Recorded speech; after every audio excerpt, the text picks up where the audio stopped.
안녕하세요 여러분. 테슬라가 많이 빠졌다고 해서 그 자체가 매수 신호가 되는 건 아닙니다. 이 말을 꼭 먼저 드리고 싶어요. 손실이 커지면 사람 마음이 이상해집니다. 처음에는 기다리다가 어느 순간부터는 주가가 내려갈수록 더 사고 싶어져요. 평균 단가를 조금만 낮추면 반등 한 번에 본전이 가까워질 것 같고요. 지금 안 사면 가장 싼 구간을 놓치는 것처럼 느껴집니다. 근데요, 물타기는 가격이 내려왔다는 이유로 하는 게 아닙니다. 매도세가 약해지고 거래대금이 살아나고 나스닥과 엔비디아가 안정되고 마지막으로 테슬라 자체 수급이 돌아오는 순서가 확인될 때 해야 합니다. 이 순서를 거꾸로 하면 평균 단가는 낮아져도 계좌 위험은 더 커집니다. 테슬라처럼 변동성이 큰 종목은 특히 더 그렇습니다. 하루에 몇 %씩 크게 움직이는 날이 반복되다 보면 투자자는 어느 순간 가격에 익숙해져요. 처음에는 5% 하락도 크게 느껴졌는데 나중에는 10%가 빠져도 이 정도면 많이 빠졌으니 사야지 라고 생각하게 됩니다. 하지만 주가가 많이 빠졌다는 건 싸졌다는 뜻이 아니라 시장이 그만큼 강하게 팔았다는 뜻일 수도 있습니다. 그 매도가 단순한 차익 실현인지 성장주 전체 자금이 빠지는 건지 테슬라 개별 사업에 대한 걱정이 커진 건지 확인하지 않고 물타기를 시작하면 하락의 이유가 끝나기도 전에 비중만 커집니다. 여기서 물타기와 분할 매수는 구분해야 합니다. 분할 매수는 처음부터 비중을 나눠놓고 조건이 확인될 때마다 천천히 들어가는 겁니다. 반면 물타기는 손실이 난 뒤 평균 단가를 낮추려는 강정이 먼저 들어가는 경우가 많습니다. 여기서 한 번 더 사면 본전이 가까워지겠지. 이 생각이 반복되면 처음 계획했던 투자금보다 훨씬 많은 돈이 한 종목에 들어갑니다. 테슬라를 믿어서 산 게 아니라 손실을 빨리 없애고 싶어서 사게 되는 거죠. 이 순간부터 투자 판단의 기준이 회사가 아니라 내 평균 단가가 됩니다. 그래서 추가 매수 전에 제일 먼저 확인할 건 가격이 아닙니다. 매도세가 약해지고 있는지를 봐야 합니다. 하락이 이어져도 거래량이 점점 줄고 장중 저점을 새로 만들 때마다 매도 속도가 둔해지는지 확인해야 하고요. 반대로 주가는 조금 반등했는데 거래량이 더 크게 터지면서 다시 밀린다면 아직 매도 압력이 강할 수 있습니다. 하락이 멈췄다는 것과 매도세가 끝났다는 건 다릅니다. 잠깐 쉬었다가 다시 매물이 나오는 경우도 많기 때문에 첫 반등 하나만 보고 바닥이라고 판단하면 안 됩니다. 그 다음은 거래대금입니다. 테슬라가 반등해도 거래대금이 붙지 않으면 큰 자금이 돌아왔다고 보기 어렵습니다. 장 초반에 잠깐 튀었다가 거래가 줄어들면 숏커버나 단기 반발 매수일 수 있고요. 반대로 밀릴 때 거래대금이 줄고 다시 올라갈 때 거래대금이 붙으면 매수세가 조금씩 우위를 가져오는 흐름일 수 있습니다. 주가가 몇 % 올랐는지 보다 누가 그 상승을 만들고 있는지를 확인해야 합니다. 물타기를 고민하는 분이라면 2단계에서조차 서두를 필요가 없습니다. 그리고 테슬라만 보면 안 됩니다. 나스닥과 엔비디아가 같이 안정되는지 봐야 합니다. 테슬라는 성장주 성격이 강하기 때문에 미국 국채금리와 나스닥, AI 반도체 수급에 영향을 크게 받습니다. 테슬라가 잠깐 반등해도 나스닥이 계속 밀리고 엔비디아가 약하면 혼자 버티는 힘이 오래가지 못할 수 있습니다. 반대로 테슬라는 아직 무거운데 나스닥과 엔비디아가 먼저 저점을 높이면 성장주 전체에서 매도세가 약해지는 신호가 될 수 있고요. 테슬라 물타기는 테슬라 차트 하나만 보고 결정할 일이 아닙니다.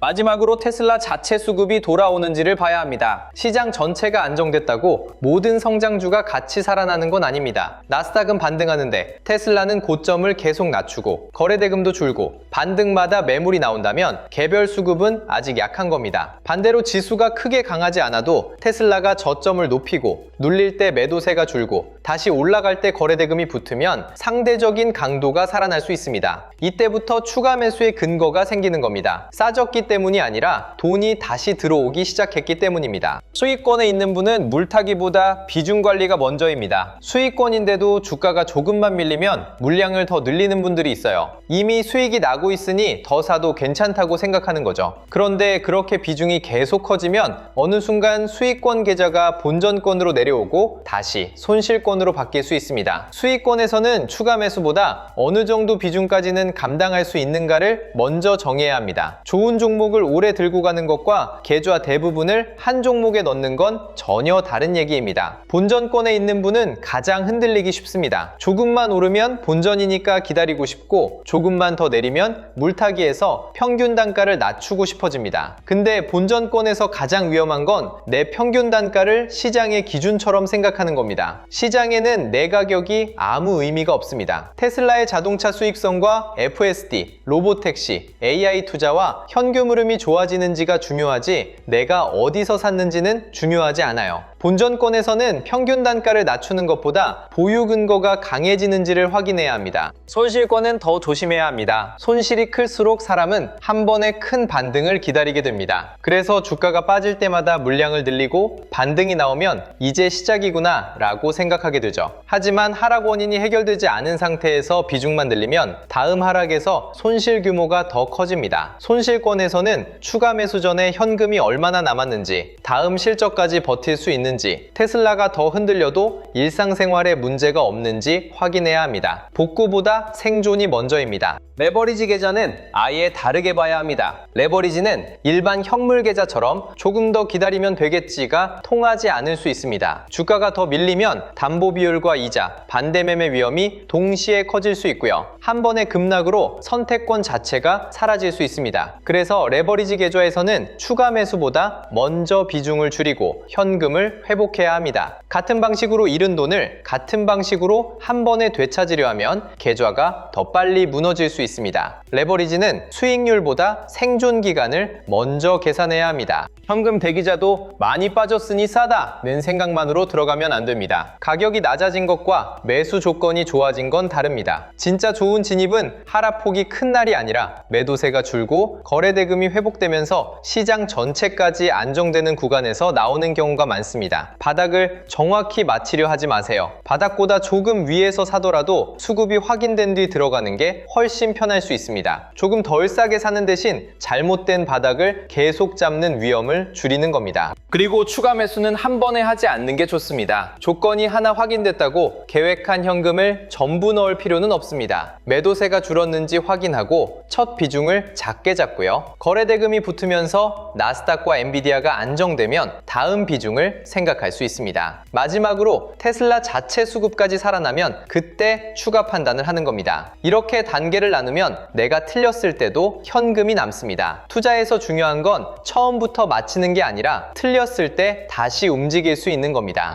여기서 꼭 기억하셔야 할 게 있습니다. 테슬라가 좋은 회사라는 판단과 지금 물타기를 해야 한다는 판단은 별개입니다. FSD와 로보택시, 옵티머스와 AI 반도체가 장기적으로 커질 수 있다고 생각해도 지금 시장의 매도세가 강하면 기다릴 수 있어야 합니다. 좋은 회사도 비싼 구간에서는 위험할 수 있고요. 좋은 회사도 시장 전체 자금이 빠질 때는 크게 흔들릴 수 있습니다. 기업을 믿는 것과 매수 타이밍을 구분해야 계좌가 살아남습니다. 그런데 여기서부터가 개인 투자자가 가장 어려워지는 구간입니다. 물타기 조건은 하나씩 따로 보이는 게 아니라 동시에 연결해서 확인해야 하기 때문입니다. 테슬라가 덜 빠지는지만 봐서는 안 되고요. 매도세가 약해지는지, 거래대금이 회복되는지, 나스닥과 엔비디아가 안정되는지, 마지막으로 테슬라 자체 수급이 살아나는지를 순서대로 봐야 합니다. 문제는 이 신호들이 같은 시간에 나오지 않는다는 겁니다. 나스닥이 먼저 안정되고 엔비디아가 먼저 움직이고 그 다음 테슬라의 돈이 붙을 수도 있습니다. 반대로 테슬라가 먼저 튀었다가 시장이 따라오지 않아 다시 밀릴 수도 있고요. 장 시작 전부터 이미 볼 게 많습니다. 나스닥 선물이 어느 방향인지, 미국 국채 금리가 안정되는지, 엔비디아와 테슬라 프리마켓 거래가 실제로 붙는지를 확인해야 합니다. 테슬라 프리마켓이 강하다고 바로 좋은 신호는 아닙니다. 나스닥 선물이 약하고 금리가 오르는 상황에서 테슬라만 잠깐 튀면 정규장에서 힘이 빠질 수 있습니다. 반대로 테슬라 프리마켓은 조용해도 엔비디아와 반도체 ETF가 살아나면서 성장주 전체 분위기가 좋아지면 정규장에서 수급이 붙을 수 있습니다. 장이 열리면 첫 30분은 특히 조심해야 합니다. 하락기 첫 반등이 나왔다고 바로 물타기 하지 말고요. 그 반등이 거래대금을 동반하는지 봐야 합니다. 첫 반등에서 거래량만 크게 터지고 고점을 못 넘으면 매도 물량이 다시 나오는 것일 수 있습니다. 반대로 눌릴 때 거래량이 줄고 다시 올라갈 때 거래대금이 붙으면 매수세가 살아있는 흐름일 수 있고요. 첫 움직임보다 두 번째 움직임이 더 중요합니다. 바닥을 맞히려는 사람은 첫 반등을 사고 수급을 보는 사람은 눌림 뒤 다시 들어오는 돈을 확인합니다. 오전 흐름에서는 테슬라와 나스닥의 상대 강도를 봐야 합니다. 나스닥은 회복하는데 테슬라가 계속 약하면 테슬라 개별 수급에 문제가 남아있을 수 있습니다. 반대로 지수는 답답한데 테슬라가 저점을 높이고 거래대금을 지키면 상대적으로 강한 흐름일 수 있고요.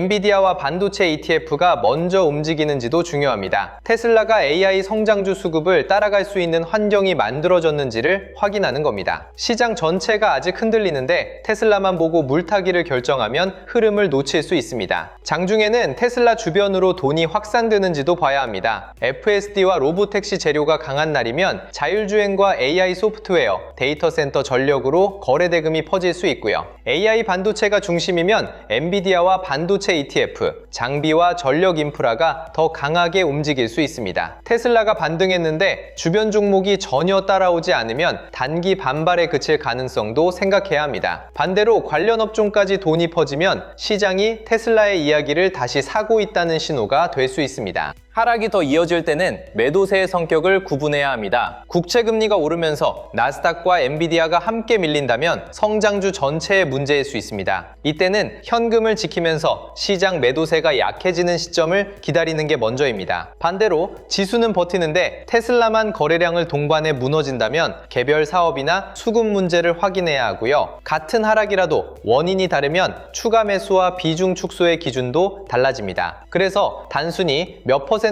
빠졌으니 산다는 방식이 위험한 겁니다. 장 마감까지 확인해야 물타기 조건이 제대로 만들어졌는지 알 수 있습니다. 장중에 반등했어도 종가에 다시 밀리면 매수세가 끝까지 버티지 못한 겁니다. 반대로 장중 흔들림이 있었는데도 저점을 높이고 거래 대금을 유지하면서 마감하면 다음 흐름을 볼 근거가 생길 수 있습니다. 테슬라만 보는 것도 부족합니다. 나스닥과 엔비디아가 종가까지 힘을 지켰는지, 성장주 ETF에서 자금이 빠지지 않았는지도 같이 봐야 합니다. 결국 물타기는 장중 한순간이 아니라 하루 수급의 연결을 보고 판단해야 합니다. 문제는 개인이 이 모든 걸 동시에 보기 어렵다는 겁니다. 직장 생활하면서 프리마켓과 국채금리, 나스닥 선물, 엔비디아 수급을 계속 확인하기 어렵고요. 장이 열리면 테슬라 거래대금과 관련 ETF, 로보택시와 AI 반도체 흐름까지 동시에 보기는 더 어렵습니다. 뉴스를 확인했을 때는 이미 가격이 움직인 뒤일 수도 있습니다. 그래서 영상 아래 더보기란에 테슬라 실시간 대응 알림센터를 열어두었습니다. 테슬라가 많이 빠졌다는 이유로 물타기하는 게 아니라 실제로 매도세가 약해지고 돈이 돌아오는 조건을 확인하는 데 초점을 맞추고 있습니다. 테슬라 실시간 대응 알림센터에서는 장 시작 전부터 순서를 나눠서 봅니다. 먼저 나스닥 선물과 미국 국채금리가 성장주에 부담을 주는지 확인하고요. 엔비디아와 반도체 ETF가 버티는지, 테슬라 프리마켓 거래대금이 실제로 살아나는지를 함께 봅니다. 테슬라만 잠깐 강한 건지, 성장주 전체에서 매도세가 약해지는 건지를 구분하는 겁니다. 2단계가 확인되지 않으면 단순히 가격이 많이 빠졌다는 이유만으로 추가 매수를 서두르지 않습니다. 정규장이 열리면 첫 반등보다 거래대금의 변화를 확인합니다. 테슬라가 저점에서 올라올 때 거래가 붙는지, 다시 밀릴 때 매도 거래가 줄어드는지 보고요. 엔비디아와 나스닥이 같은 방향으로 안정되는지도 같이 확인합니다. 테슬라가 반등해도 시장 전체가 계속 약하면 물타기 조건이 아직 완성되지 않은 것으로 볼 수 있고요. 반대로 시장이 먼저 안정되고 테슬라까지 수급이 붙으면 그때부터 분할 접근을 생각할 수 있습니다. 가격보다 조건을 먼저 보는 방식입니다. 수익권과 본전권, 손실권도 같은 알림을 보고 같은 행동을 하면 안 됩니다. 수익권은 추가 매수보다 비중이 과해지지 않는지 확인하고요. 본전권은 평균 단가가 아니라 수급이 실제로 돌아오는지를 봅니다. 손실권은 물타기 횟수를 늘리는 것보다 남은 현금과 버틸 시간을 먼저 점검합니다. 레버리지 계좌는 더 엄격합니다. 담보 비율과 이자, 반대매매 위험이 있는 만큼 일반 현물 계좌보다 먼저 비중을 줄이고 현금을 확보해야 할 수 있습니다. 테슬라 실시간 대응 알림센터에서는 이런 계좌 상태별 기준을 같이 나눠서 볼 수 있도록 구성합니다. 테슬라만 보는 것도 아닙니다. 나스닥과 엔비디아, AI 반도체와 로보택시, 데이터 센터 전력과 관련 ETF 가운데 어디에 돈이 먼저 들어오는지를 봅니다. 테슬라가 아직 약해도 주변 성장주의 자금이 먼저 붙으면 테슬라까지 순환이 올 가능성을 확인할 수 있고요. 반대로 테슬라가 잠깐 급등해도 주변 종목과 ETF가 따라오지 않으면 추격을 조심할 수 있습니다. 물타기의 좋은 타이밍은 가격이 가장 낮은 순간이 아니라 시장에 돈이 다시 들어오기 시작하는 순간에 가까울 수 있습니다. 특히 손실권 보유자는 알림을 보고 바로 매수하는 방식으로 생각하시면 안 됩니다. 목적은 매수 신호를 많이 받는 게 아니라 불필요한 추가 매수를 줄이는 겁니다. 매도세가 아직 강하면 기다리고, 거래대금이 돌아오지 않으면 기다리고, 나스닥과 엔비디아가 불안하면 또 기다릴 수 있어야 합니다. 조건이 하나씩 맞아갈수록 비중을 나누고, 조건이 깨지면 다시 현금을 지키는 방식입니다. 기다리는 시간이 길어져도 계좌가 살아있으면 다음 기회가 있습니다. 반대로 너무 일찍 비중을 다 써버리면 진짜 기회가 와도 움직일 돈이 없습니다. 상승 흐름이 시작됐을 때는 추가 매수 이후에도 확인을 멈추면 안 됩니다. 테슬라가 고점을 높이는지, 거래대금이 유지되는지, 엔비디아와 나스닥이 같은 방향을 유지하는지 봅니다. 관련 ETF와 AI 성장주까지 거래대금이 퍼지면 상승의 폭이 넓어질 수 있고요. 반대로 테슬라만 오르다가 거래대금이 줄고 주변 종목이 밀리면 일부 비중을 다시 조절할 수 있습니다. 물타기는 한 번 사고 끝나는 행동이 아니라 산 뒤에도 조건이 유지되는지를 계속 확인하는 과정입니다. 하락 흐름이 다시 강해지면 계획도 바로 바뀌어야 합니다. 추가 매수했다고 해서 끝까지 버텨야 하는 건 아닙니다. 국채금리가 다시 급등하고 나스닥이 무너지거나 테슬라 거래대금이 매도 쪽으로 커지면서 저점을 계속 낮추면 처음 세웠던 물타기 근거가 깨진 겁니다. 이때는 조금만 더 사면 평균 단가가 내려간다는 생각보다 현금을 다시 지키는 쪽을 봐야 합니다.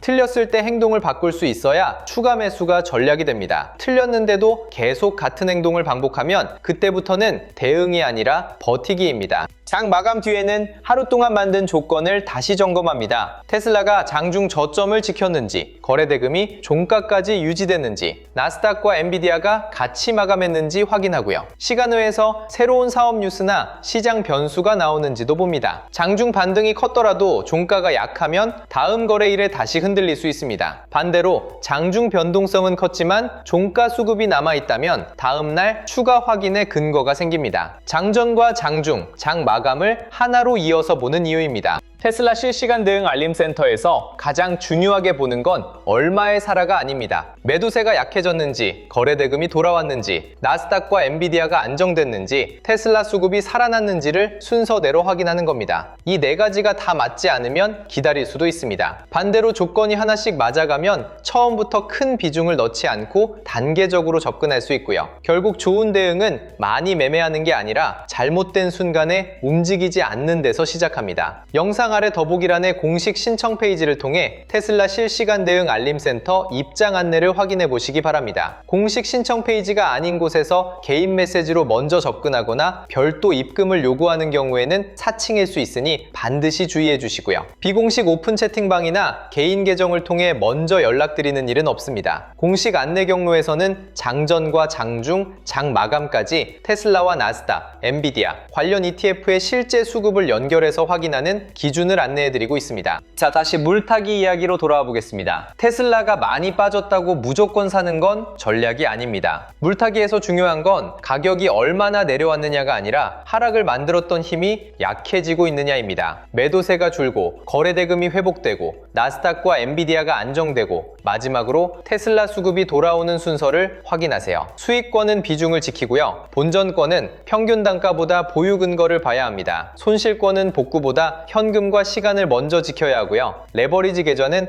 일반 계좌보다 훨씬 더 보수적으로 움직여야 합니다. 좋은 회사도 잘못된 타이밍에 비중을 과하게 늘리면 계좌는 힘들어집니다. 물타기는 손실을 없애는 기술이 아니라 조건이 맞을 때만 위험을 나눠서 감수하는 행동이어야 합니다. 가격이 아니라 수급을 보고, 감정이 아니라 조건을 보고 움직이셔야 합니다. 다음 영상에서는 더 좋은 소식으로 찾아뵙겠습니다. 오늘도 시청해주셔서 감사합니다.